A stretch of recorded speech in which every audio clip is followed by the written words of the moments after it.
శంకర మురహర భవహర శశిధర శుభకర జయ జయ శంభో జయ జయ చంద్రధర శంకర జయ జయ శంభో జయ జయ గంగాధర. ఈ మనుష్య శరీరాన్ని ఇచ్చినటువంటి పరమేశ్వరుడు మనం తరించలేక ఇదే మనుష్య శరీరంతో ఆచరించవలసిన ధర్మాన్ని ఆచరించకుండా కేవలం అప్పటికప్పుడు సుఖంగా సంతోషంగా ఉంటుందనేటటువంటి ఆకర్షణ చేత వేద విరుద్ధమైనటువంటి విషయములను అధర్మాన్ని అనుష్ఠానం చేసి దాని వలన విశేషమైనటువంటి పాపాన్ని పొంది మళ్ళీ ఆ పాపాన్ని పోగొట్టుకోవడానికి ఎన్నో కోట్ల జన్మల ఉపాధులు స్వీకరిస్తుంటే అయ్యా మేము తేలికగా తరించడానికి ఏమైనా అవకాశం ఉందా అని ఒకనాడు మనుష్య జాతి అంతటి పనుపున పరమశివుణ్ణి ప్రార్థన చేశారు. ప్రార్థన చేస్తే ఆయన 4 విషయాలు లోకానికి చెప్పాడు.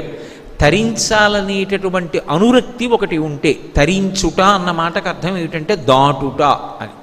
మళ్ళీ మళ్ళీ పుట్టి మళ్ళీ మళ్ళీ శరీరం విడిచిపెట్టవలసినటువంటి దుర్గతి నుండి దాటిపోవాలి అంటే ఆ భగవంతుని యొక్క అనుగ్రహంతో జనన మరణ చక్రాన్ని ప్రవాహాన్ని ఎవరు దాటుతారో వాళ్ళు తరించారు అంటారు.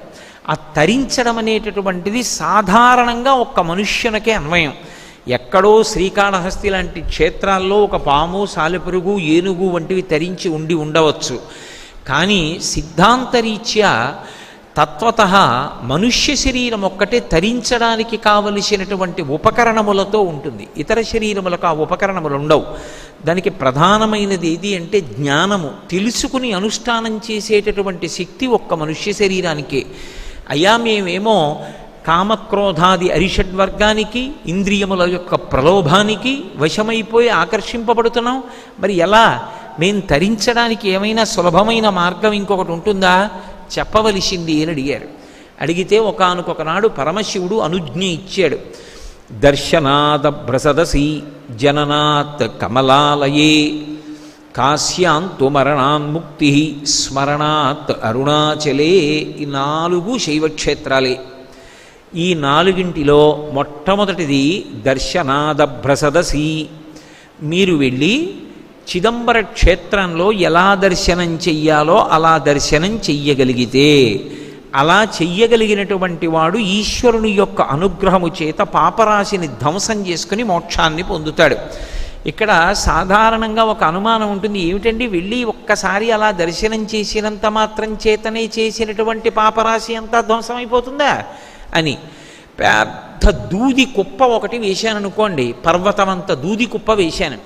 అందులోకి వెళ్ళి ఒకే ఒక్క నిప్పు నెరుసు ఒకటి పడింది, చాలదా ఆ దూది పర్వతం కాలిపోవడానికి? భగవంతుని యొక్క అనుగ్రహంతో కూడుకున్నటువంటి కటాక్ష వీక్షణము చాలు మన పాపరాశి ధ్వంసమైపోవడానికి. అలా ధ్వంసం అవడానికి కారణాల్లో ఒకటి చిదంబర క్షేత్ర దర్శనం. అందుకే కంచికామకోటి పీఠాధిపత్యం వహించినటువంటి ప్రాతస్మరణీయులు, అపరశివావతారులు, మహాపురుషులు ఎవరి పేరెత్తినంత మాత్రం చేత పాపాలు కూడా నశిస్తాయో అటువంటి మహాపురుషులు చంద్రశేఖరేంద్ర సరస్వతి మహాస్వామి వారు దక్షిణ దేశంలో ఉన్నటువంటి చిదంబర క్షేత్రానికి ఉత్తర క్షేత్రంలో కూడా ప్రతిబింబ స్వరూపమైనటువంటి క్షేత్రాన్ని ఒక చోట ప్రత్యేకంగా కట్టించడం జరిగింది తనని ఆశ్రయించినటువంటి అంతేవాసుల ద్వారా. చిదంబర క్షేత్రం అంత గొప్ప క్షేత్రం. చిదంబర క్షేత్రంలో ఉండేటటువంటి పరమశివుని యొక్క స్వరూపం ఆకాశస్వరూపము అని పిలుస్తాం. మనకి 8 మూర్తులు ఉన్నాయి. పరమశివుని యొక్క సాకార రూపములను 8గా చెప్తారు తత్వత. అంటే అసలు నిరాకారముగా అంతటా నిండి నిబిడీకృతమైపోయినటువంటి శివస్వరూపాన్ని లోపల ఎవరు ధ్యానము చెయ్యగలడో వాడు ధన్యాత్ముడు.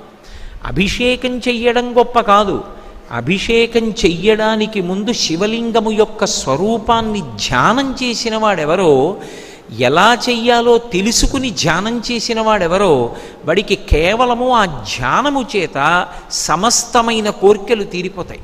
అందుకే యజుర్వేదం శివలింగ స్వరూపానికి అభిషేకం చేయడం గురించి చెప్తూ ప్రార్థనా శ్లోకం గురించి మాట్లాడుతూ ఆ పాతాళ నభస్థలంత భువన బ్రహ్మాండమా విస్ఫురత్ జ్యోతిస్ఫాటికలింగమౌళి విలసత్పూర్ణేందు వాంతామృతై అస్తోకాప్లుతమేకమీశమనిశం రుద్రానువాకాన్ జపన్ ధ్యాయేత్ ఈప్సిత సిద్ధయే ధ్రువపదం విప్రోభిషించేచ్చివం అంది.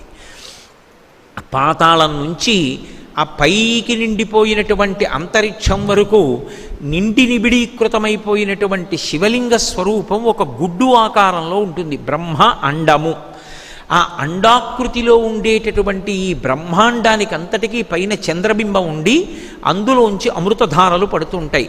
అమృతధారలతో తడిసిపోయినటువంటి ఈ బ్రహ్మాండాన్నంతటినీ ఒక లింగస్వరూపంగా భావించి దానిని కౌగిలించుకుంటే, దాన్ని ముట్టుకుంటే చల్లగా తగులుతుంది.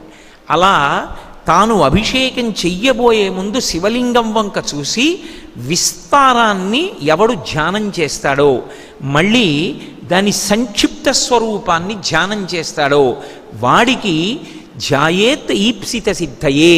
అంటే శివలింగం ఇలా గుండ్రంగా ఉంటుంది, అది ఇలా ఇలా ఇలా పెరుగుతూ వెళ్ళిందనుకోండి, ఈ శివలింగంలోకి నేను కూడా వెళ్ళిపోతాను, అభిషేకం చేసే నేను కూడా శివలింగంలోనే ఉంటాను. అప్పుడు అది బ్రహ్మాండమంతా విస్తరించేస్తుంది. అప్పుడు దానికి అభిషేకం సహజంగా చంద్రమండలంలోంచి పడుతున్నటువంటి అమృతధారల చేత తడుస్తుంది. అది మళ్ళీ ఇలా తగ్గుతూ తగ్గుతూ తగ్గుతూ వచ్చిందనుకోండి, నా ఎదురుగుండా గుండ్రంగా శివలింగంగా కూర్చుంది. అలా ఉన్నది ఇలా ముట్టుకుంటే చల్లగా అమృతధారల చేత తడిసినటువంటి శివలింగాన్ని ఎవడు ధ్యానం చేశాడో, ఎవడు రుద్రాన్ని జపం చేశాడో, ఎవడు రుద్రంతో తదేక దృష్టితో అభిషేకం చేశాడో, ధ్యాయేత్ ఈప్సిత సిద్ధయే ధ్రువపదం విప్రోభిషించే శివం. అటువంటి వాడి యొక్క ఈప్సితములంటే కోర్కెలన్నీ సిద్ధించుచున్నవి. అటువంటి పరబ్రహ్మస్వరూపమైనటువంటి పరమశివుడు 8 రూపములుగా మనకి కనపడుతుంటాడు సాకారంగా వచ్చినప్పుడు. ఒక రూపంతో వస్తే 8 రూపాలు. అదే శంకరాచార్యుల వారు దక్షిణామూర్తి స్తోత్రం చేస్తూ భౌరంభంశనలో నిలోంబర మహార్నాథో హిమాంసు పుమాం ఇత్యాభాతి చరాచరాత్మకమిదం యస్యైవ మూర్త్యష్టకం నాణ్యకించన విద్యతే విమృశతాం యస్మాత్ పరస్మాత్ విభో తస్మై శ్రీగురుమూర్తయే నమయిదం శ్రీదక్షిణామూర్తయే అంటారు. పంచభూతములు, సూర్యచంద్రులు, జీవుడు, ఈ 8 పరమశివుని యొక్క స్వరూపాలు, అష్టమూర్తి స్వరూపం అంటారు. అందుకే కాంచీపురంలో పృథివీలింగం, ఈ పృథివీ అంతా కూడా శివస్వరూపమే. అందుకే మట్టిని నిష్కారణంగా తన్నడం, కొట్టడం కూడా మహాపాపమే. అందుకే మృత్తికాహరణే పాపం అని మృత్తికా సూక్తంలో, పృథివీ సూక్తంలో మట్టిని నేను ఎప్పుడైనా నిష్కారణంగా కొట్టిన పాపము ఉపశమించుగాక అని శుభకార్యం చేస్తే అంకురారోపణం చేసే ముందు మృత్తిక మీద మంత్రం చెప్పి అప్పుడు పాలు పోసి అందులో నవధాన్యాలు వేసి అందులోంచి అంకురములు పైకొచ్చేటట్టుగా చేస్తారు. కాబట్టి ఈ పృథివీ అంతా కూడా శివస్వరూపమే. దానికి ప్రాతినిధి కాంచీపురంలో ఉన్నటువంటి పృథివీలింగం. నీరంతా కూడా శివస్వరూపమే. నీరు లేకపోతే జీవితం ఎక్కడుంది? సంజీవనం సమస్తస్య జగత సలిలాత్మిక భవ ఇత్యుచ్యతే ముక్తిర్భవస్య పరమాత్మనః అంటాడు లింగపురాణంలో వ్యాస భగవానుడు. భవ అన్న పేరుతో జలములకు అధిష్టాన దేవతగా ఉంటాడు పరమేశ్వరుడు. ఆ నీరు లేకపోతే బ్రతుకు లేదు, ధర్మము లేదు, రెండూ లేవు. నీరు లేకపోతే ఇహము ఉండదు, పరము ఉండదు. నీరు లేదు, స్నానం లేదు.